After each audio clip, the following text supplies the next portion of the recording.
Nunca abras la puerta a las 3:33 de la mañana. Basado en un testimonio real.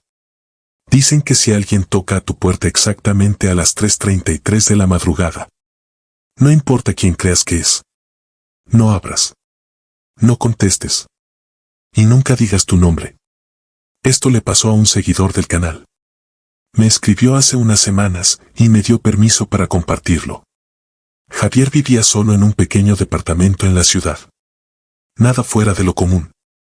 Un lugar tranquilo, 6º piso, sin mayores problemas. Siempre había sido un lugar apacible. Podías escuchar el sonido lejano del tráfico, pero no le molestaba. Las noches eran frías, pero no había nada raro, nada que te hiciera pensar que este lugar tenía una historia oscura. Y como cualquier persona normal, Javier disfrutaba de su independencia. Pasaba las noches viendo series, navegando por internet o incluso leyendo un libro hasta quedarse dormido. Pero esa noche fue diferente. Era miércoles, casi jueves, cuando Javier se preparaba para acostarse. Lo recuerda bien porque había pasado el día trabajando y como siempre, se quedó viendo algunos videos hasta que el sueño finalmente lo venció. Era alrededor de las 3:20 de la mañana cuando apagó el televisor y dejó su teléfono en la mesa de noche. Cerró los ojos y se acomodó en la cama. Pero, como suele pasar, no pudo dormir de inmediato. Pensó en algunas cosas del trabajo, en una conversación que había tenido con un amigo esa tarde, y luego. La calma de la noche se rompió. 3 golpes, suaves pero claros. Javier pensó que era su imaginación. Quizás alguien se había equivocado de puerta. A veces pasaba que los vecinos, medio dormidos, se confundían con el número de apartamento. No era algo raro. Pero esos 3 golpes no fueron como los demás. No vinieron de la puerta principal. Siguieron el mismo patrón, 3 golpes exactos. No fuertes, pero sí lo suficientemente definidos. Era como si alguien supiera que él estaba despierto. Pensó que era algún vecino que necesitaba algo, o tal vez alguien que se había quedado fuera y necesitaba entrar. Entonces, se levantó de la cama, algo molesto por la interrupción. Fueron 3 golpes, pero algo no le hacía sentido. Fue hasta la puerta, un poco irritado por la hora. Miró por la mirilla. Nada. El pasillo estaba oscuro, vacío, y el sonido del viento filtrándose por las ventanas era lo único que se escuchaba. El pasillo del edificio estaba siempre tranquilo. No había nadie. Nadie estaba afuera. Decidió no darle mayor importancia y regresar a la cama, pero en ese momento escuchó otro golpe. No provenía de la puerta principal. Esta vez venía del baño. Javier frunció el ceño. El baño no tenía ventanas, no había forma de que alguien pudiera estar ahí. Recordaba perfectamente que había dejado la puerta abierta antes de acostarse, pero ahora, al escuchar esos 3 golpes, la puerta estaba cerrada. El sonido de esos golpes le recorrió la piel, lo hizo pensar en algo raro, algo extraño. ¿Quién podría estar en el baño a esa hora? A medida que el miedo comenzaba a subir por su espina dorsal, Javier se acercó lentamente a la puerta del baño. El sonido de la respiración se volvió más pesado. No había rastro de nadie. Se acercó al picaporte, lo giró con cautela y lo abrió con lentitud. ¿Vacío? Nada. Solo el eco del sonido que había invadido su mente unos segundos antes. Volvió a cerrar la puerta del baño, pero cuando se giró hacia la entrada principal, vio algo que lo heló por completo. A través de la mirilla, vio una figura. Era una mujer, de espaldas. Cabello largo y oscuro, completamente descalza, como si hubiera estado caminando sobre el frío suelo del pasillo sin importarle nada. Estaba allí, inmóvil. Sin hacer ruido, sin moverse, solo, observando. Javier sentía el aire pesando sobre él, como si el mundo estuviera suspendido en un solo momento de terror. La mujer permaneció allí por unos largos minutos, inmóvil. Javier no podía dejar de mirarla, preguntándose si había algo en su mente que le estaba jugando una mala pasada. Quiso gritar, correr, pero su cuerpo no respondía. Y entonces, sin moverse ni girarse, la mujer habló. Una voz suave, pero profunda, que lo atravesó. La voz no salió de sus labios, sino que pareció resonar directamente en su cabeza. Una sensación tan nítida, tan clara, que la palabra mujer parecía una exageración. ¿Por qué no me dejas entrar? El nombre de Javier flotaba en el aire, retumbando en sus oídos.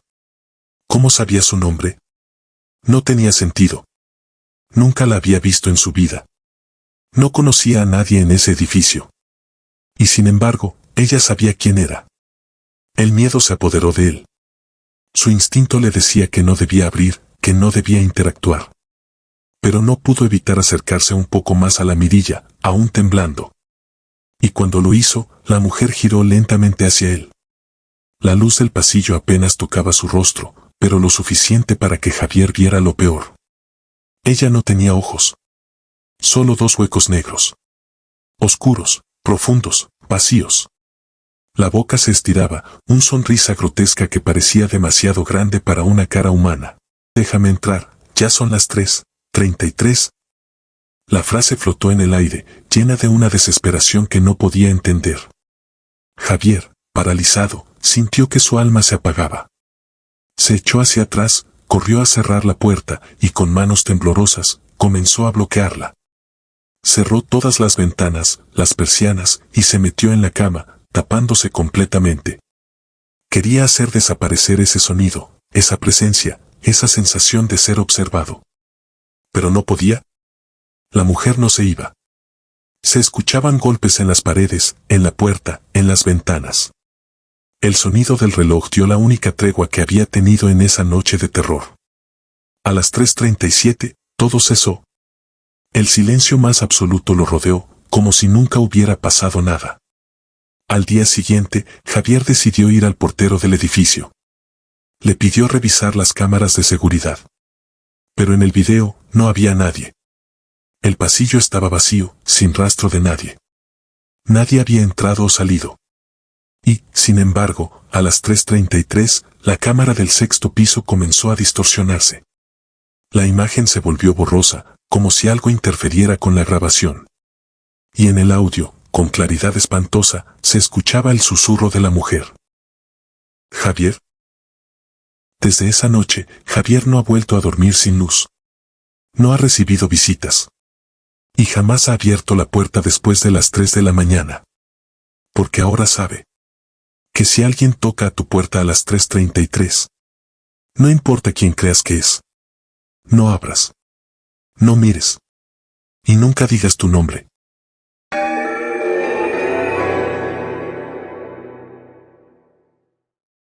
Esta historia me la mandó un seguidor. Historia real, el último paciente del hospital maldito. Hola a todos. Nunca pensé que terminaría escribiendo esto. No soy alguien que crea fácilmente en cosas paranormales, pero lo que viví esa noche en el hospital me cambió para siempre. Todavía hoy, cuando cierro los ojos, puedo ver esos pasillos interminables, puedo escuchar esos pasos que no pertenecían a nadie y puedo sentir esa presencia a mi espalda. Hace unos años, trabajaba como guardia de seguridad en un hospital viejo, de esos que ya deberían estar clausurados, pero que siguen funcionando porque no haya donde más mandar a los pacientes. El edificio tenía más de 50 años, con alas enteras que ya no se usaban, pero que nadie se había atrevido a demoler. A mí me tocaba el turno de la noche. Entraba a las 11 y salía a las 6 de la mañana. Pagaban bien, pero no por nada. Al principio, todo parecía normal. Vigilaba las entradas, hacía rondines por urgencias, chequeaba que no hubiera gente colándose en las áreas prohibidas. Pero conforme pasaban los días, empecé a notar cosas raras. Luces que se apagaban y encendían solas. Puertas que chirriaban aunque no hubiera viento. Sombras que parecía que se movían en los pasillos vacíos. Pensé que era mi mente jugándome trucos por el cansancio, hasta que una noche entendí que no estaba solo. Esa noche, como a las 2 de la mañana, el hospital estaba más silencioso de lo normal. No había ambulancias, no había movimiento en urgencias, ni siquiera se escuchaban los típicos sonidos de las máquinas. Estaba haciendo mi ronda en el ala vieja, esa que ya no se usaba y que, sinceramente, siempre trataba de evitar. Pero esa vez me pidieron que revisara porque, según el monitor de las cámaras, se habían detectado movimientos extraños. El pasillo estaba oscuro, apenas iluminado por algunas lámparas parpadeantes. El olor era diferente, más a humedad, a encierro. Caminaba lento, con la linterna en la mano. Cada paso que daba parecía resonar como un eco interminable. Llegué a una puerta de cristal que daba a la antigua área de pediatría. El cristal estaba empañado, como si adentro hubiera una temperatura diferente. Me acerqué para limpiar un poco y ver mejor, y fue entonces que vi una mano pequeña marcarse desde el otro lado, como si un niño hubiera puesto la mano contra el vidrio. Retrocedí instintivamente. Alumbré adentro. No había nadie. Sentí un escalofrío recorrerme la espalda, pero traté de pensar con lógica. Tal vez era una marca vieja, tal vez era condensación. No quise abrir la puerta. Di media vuelta para regresar, y en ese momento escuché un golpe seco detrás de mí. Me volteé de golpe. La puerta se había abierto sola. Y adentro, en la penumbra, juraría que vi una figura bajita corriendo al fondo del pasillo. Me obligué a entrar. Tenía que revisar. Avancé, sintiendo el corazón retumbándome en el pecho. Alumbraba de un lado a otro, pero no veía nada. Hasta que llegué a una sala de espera abandonada. Sillas oxidadas, juguetes viejos regados por el suelo. Y ahí, sobre uno de los juguetes, vi algo que me heló, un muñeco de trapo, todo sucio, que no había estado ahí la primera vez que pasé. Me agaché para verlo mejor. Era un muñeco casero, con botones por ojos y la boca cosida con hilo rojo. Y en su pecho, alguien había escrito una palabra con marcador negro. Una palabra que reconocí al instante, mi nombre. Me levanté de golpe. Y fue ahí que lo escuché. Un susurro. Pegado a mi oído. Una voz infantil, dulce pero vacía, que me dijo: ¿Quieres jugar conmigo? Corrí. No miré atrás. Crucé todo el pasillo, esquivando camillas viejas, sin importarme tropezar. Llegué a la puerta de cristal. Estaba cerrada otra vez. Golpeé con fuerza hasta que logré abrirla, y cuando salí, juro que sentí una mano pequeña aferrarse a mi pantalón y tirar hacia atrás. Ya afuera, en el pasillo principal, me apoyé en la pared, tratando de calmarme. Me decía que todo había sido mi imaginación, pero en el fondo sabía que no. Miré hacia las cámaras de seguridad para ver si alguien había visto algo, pero al llegar a la cabina me encontré con algo peor. En todas las cámaras del ala vieja, no se veía nada. El video estaba en negro, como si algo hubiera bloqueado las grabaciones.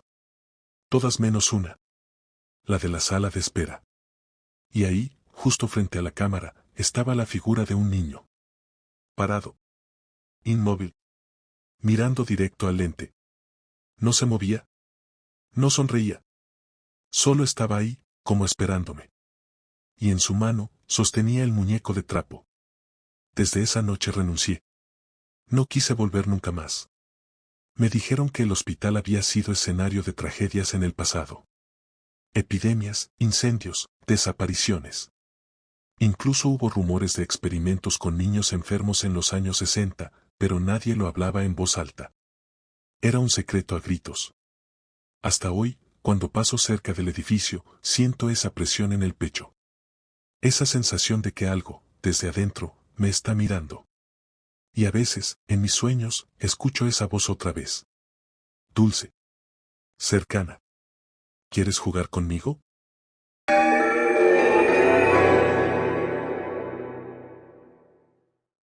Esta es la historia que un seguidor me compartió aquí en el canal. Me pidió que la contara tal como él la vivió.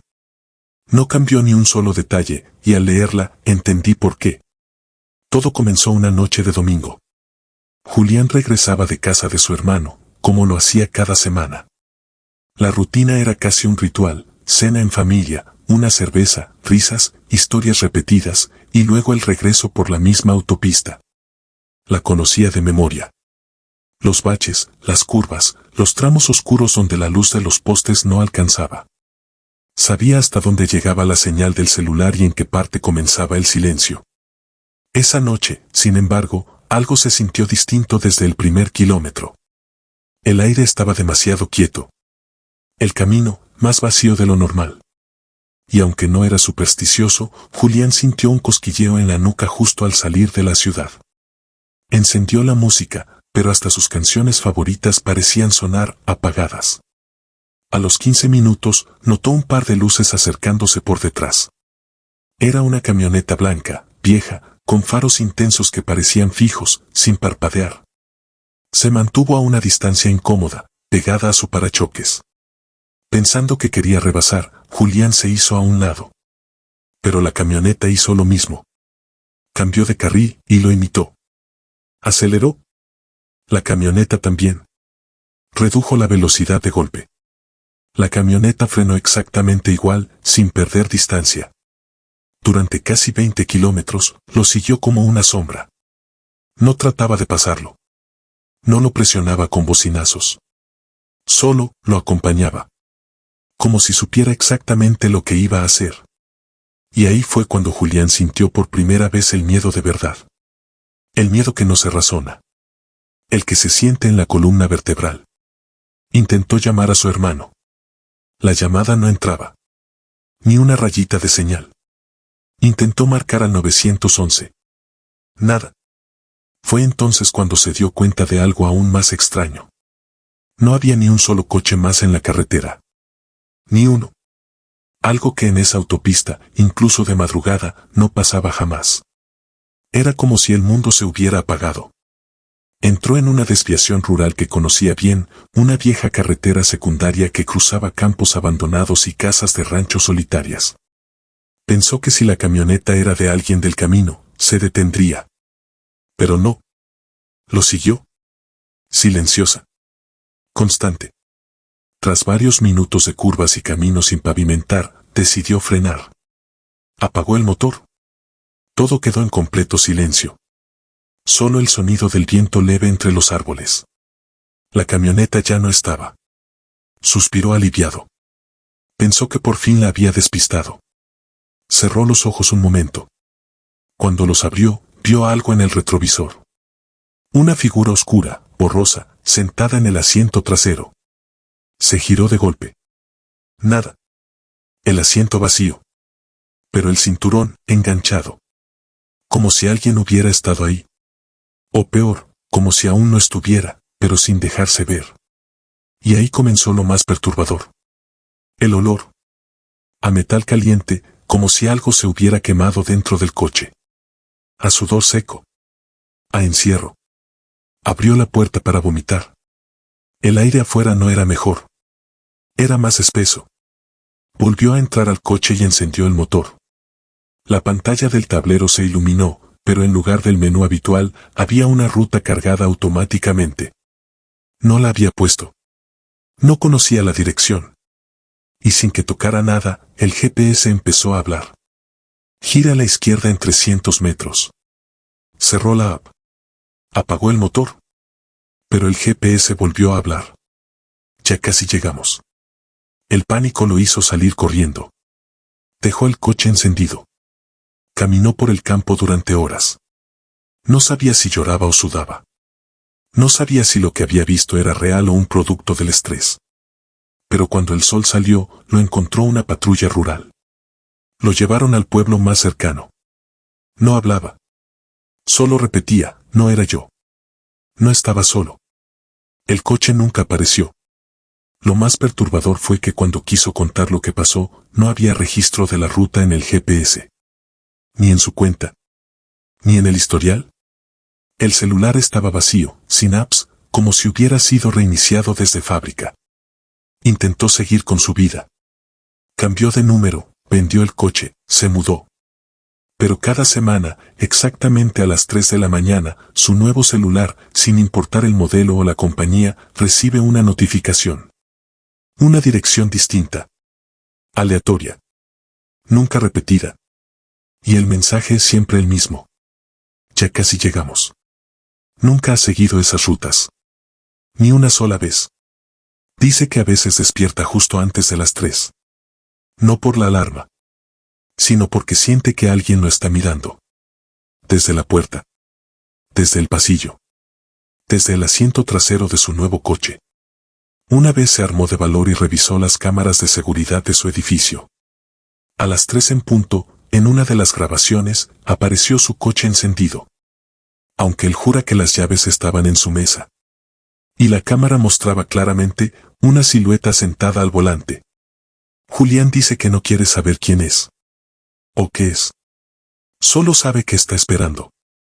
Y que cada vez que recibe una nueva dirección, la sensación de urgencia es más fuerte. Como si algo se acercara. Como si ese ya casi llegamos fuera literal. Y lo más extraño es que desde que me mandó su historia, varios seguidores del canal han escrito diciendo que les ha pasado lo mismo. Una notificación sin aplicación. Una ruta. El mensaje. Siempre a las 3. No hay app instalada. No hay icono. Solo, eso. Así que si estás viendo esto, y te llega una dirección extraña esta noche, no la abras. No sigas la ruta. No mires atrás. Porque si lo haces, puede que ya sea tarde. ¿Tú has vivido algo que no puedes explicar? Cuéntame tu historia. Escríbeme por Instagram. Estoy leyendo todas.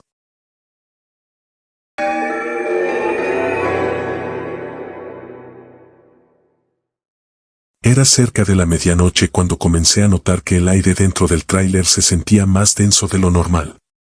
Venía conduciendo por una autopista secundaria entre Nevada y Utah, un tramo solitario sin gasolineras ni luces por kilómetros. Los únicos sonidos eran el rugido constante del motor y el zumbido de los neumáticos sobre el asfalto. La radio no captaba señal, solo estática, y cada tanto se cortaba completamente como si algo bloqueaba la señal. Encendí un cigarro y bajé un poco la ventana para que entrara aire fresco, pero no había viento, solo un silencio absoluto que me empezó a incomodar. Fue entonces cuando la vi. Una silueta femenina parada justo en el arcén con un vestido blanco largo y el cabello completamente suelto. Estaba quieta como si no sintiera frío ni miedo. Me sorprendió verla ahí tan lejos de todo. Reduje la velocidad y cuando pasé junto a ella, ella me miró directamente como si supiera que yo iba a frenar. No hizo señas, no pidió ayuda, pero había algo en su mirada que me hizo detenerme unos metros más adelante. Puse reversa lentamente mientras las luces traseras la iluminaban cada vez más fuerte. Cuando me acerqué, ella ya estaba caminando hacia la puerta del copiloto. Subió sin decir palabra. Tenía la piel muy pálida, los labios secos y las manos cruzadas sobre el regazo. Solo dijo una frase con voz suave. Gracias por detenerte, me dejaron aquí.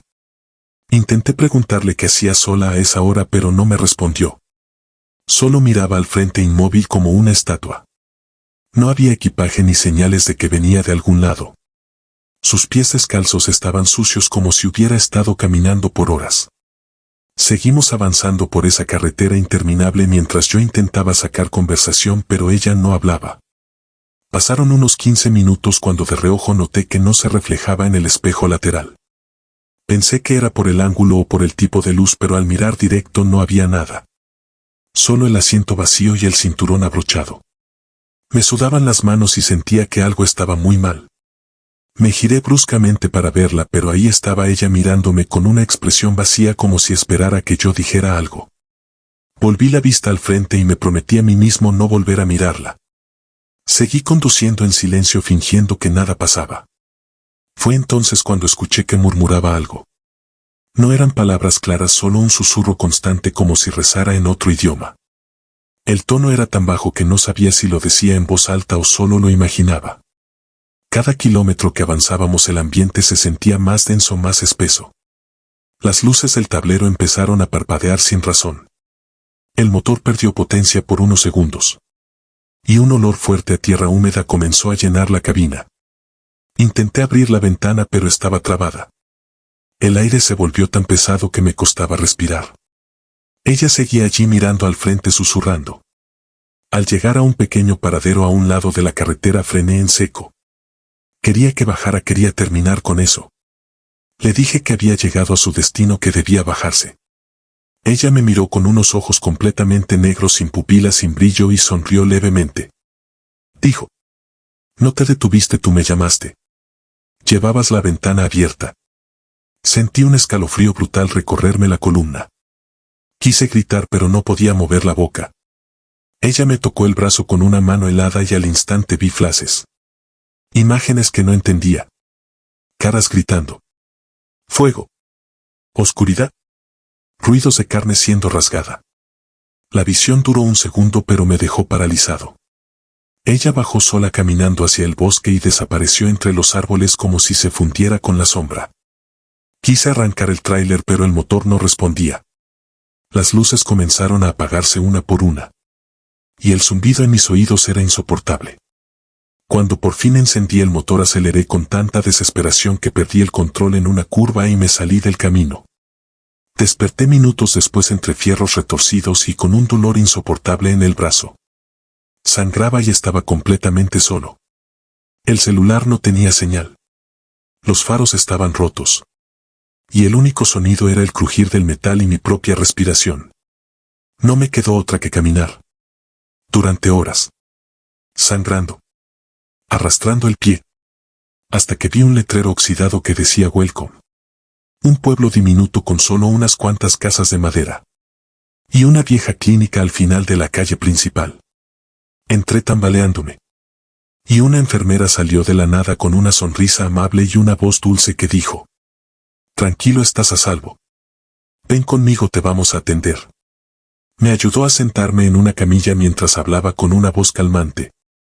Pero cuando giré la cabeza para verla bien, sentí que la sangre se me congelaba en las venas. Era ella. La misma mujer. El mismo rostro.